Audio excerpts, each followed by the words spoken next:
Hi guys! Ngayon gumawa ako kahapon guys ng aking hair treatment sa buhok kasi naubusan na ako.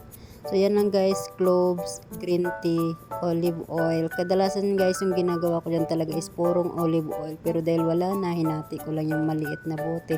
Tsaka inaluan ko siya ng mantika. So yan yung dati ko guys. Oh. Ubos na kaya gumawa ko. Diba? Ah.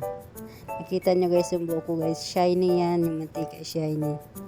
Tapos walang lubak-lubak, walang split ends yung buhok ko guys. At saka magaan siyang suklayin. Yeah, so pagising ko nitong umaga, ayan, naglagay na ako. Gumigising ako ng 6, tapos ibababad ko yan, ilalagay ko yan sa buhok ko. Yan, lahat yan lalagyan ko siya guys. Ibababad ko siya ng 2 to 3 hours basta kung anong oras ako magising. Pero kadalasan binababad ko lang siya ng 3 hours sa buhok ko kasi gumigising ako ng 6, bumabangon ako ng 10 para maligo na ako kasi yung baba ko naman is 12, 11:30 or 12 yung baba ko para mag-start ako ng trabaho. So, ginagawa ko to guys. Siguro mga more than 8 years ko na itong ginagawa sa buhok ko.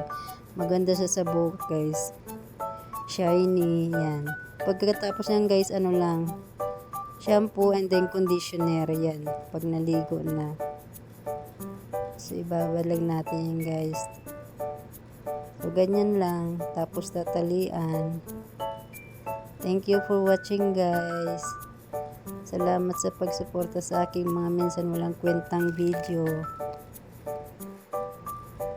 Thank you. Bye-bye. God bless everyone.